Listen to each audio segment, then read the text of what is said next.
TV 20 Kannada ವಾಹಿನಿಗೆ ಸ್ವಾಗತ. ಕಾಫಿನಾಡು ಚಿಕ್ಕಮಗಳೂರು ತಾಲೂಕಿನ ಮಲ್ಲಿನಹಳ್ಳಿ ಸಮೀಪದ ದೇವಿರಮ್ಮ ಬೆಟ್ಟಕ್ಕೆ ಹೊಂದಿಕೊಂಡಿರುವ ಕಾಫಿ ತೋಟದ ಮೇಲ್ಭಾಗದ ಗುಡ್ಡ ಪ್ರದೇಶದಲ್ಲಿ ಮಹಿಳೆಯೊಬ್ಬರ ಅಸ್ಥಿಪಂಜರ ಪತ್ತೆಯಾಗಿದೆ. ಕಾಫಿ ತೋಟದ ಮೇಲ್ಭಾಗದ ನೆರಚಿನ ಗುಡ್ಡದಲ್ಲಿ ಅಸ್ಥಿಪಂಜರ ಇರುವುದನ್ನು ಗಮನಿಸಿದ ಸ್ಥಳೀಯರು ತಕ್ಷಣವೇ ಈ ಕುರಿತು ಗ್ರಾಮಾಂತರ ಪೊಲೀಸ್ ಠಾಣೆಗೆ ಮಾಹಿತಿ ಕೊಟ್ಟಿದ್ದಾರೆ. ಸ್ಥಳಕ್ಕಾಗಮಿಸಿದ ಪೊಲೀಸರು ಪರಿಶೀಲನೆ ಕೂಡ ಮಾಡಿದ್ದಾರೆ. ಪೊಲೀಸರ ತಪಾಸಣೆ ವೇಳೆ ಅಸ್ಥಿಪಂಜರದ ಜೊತೆಗೆ ಒಂದು ಬೆಳ್ಳಿ ಸರ ಕೂಡ ಪತ್ತೆಯಾಗಿದೆ ಅಂತ ತಿಳಿದು ಬಂದಿದೆ.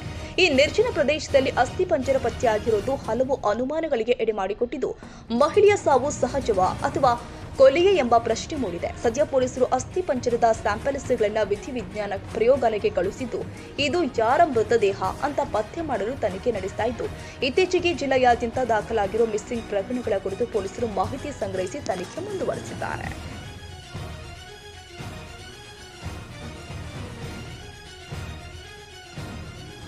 ಕನ್ನಡಿಗರ ಮೆಚ್ಚಿನ ನಿಮ್ಮ ಟಿವಿ 20 ಕನ್ನಡ ವಾಹಿನಿ ಇದೀಗ ಟಿವಿಯಲ್ಲಿ ಲಭ್ಯ. ಕರ್ನಾಟಕ ಮತ್ತು ದೇಶ ವಿದೇಶದ 360 ಡಿಗ್ರಿ ಸುದ್ದಿ ವಿವರವನ್ನ ಪಡೆಯುವುದಕ್ಕೆ ಟಿವಿ 20 ವಾಹಿನಿಯನ್ನು ಲೈಕ್ ಮಾಡಿ, ವಿಡಿಯೋಗಳನ್ನು ಶೇರ್ ಮಾಡಿ, ಕಮೆಂಟ್ ಮಾಡಿ, ಸಬ್ಸ್ಕ್ರೈಬ್ ಮಾಡಿ. HCN ಕೇಬಲ್ 842 ನಂಬರ್ನಲ್ಲಿ ಹುಕ್ಕೇರಿ ತಾಲೂಕು ಹಾಗೂ ಸಂಕೇಶ್ವರದ ಸುತ್ತಮುತ್ತಲಿನ ಹಳ್ಳಿಗಳಲ್ಲಿ ಲಭ್ಯ. PCN ಕೇಬಲ್ 129 ನಂಬರ್ನಲ್ಲಿ ಹಾರುಗೆರೆ ಸುತ್ತಮುತ್ತಲಿನ ಹಳ್ಳಿಗಳಲ್ಲಿ ಲಭ್ಯ.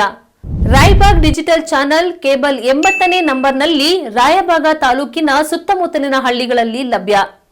UDCN ಕೇಬಲ್ ನೆಟ್ವರ್ಕ್ ಉಗಾರ ಸುತ್ತಮುತ್ತಲಿನ ಹಳ್ಳಿಗಳಲ್ಲಿ ನಿಮ್ಮ ಟಿವಿ 20 ಕನ್ನಡ ವಾಹಿನಿಯೂ ಲಭ್ಯ.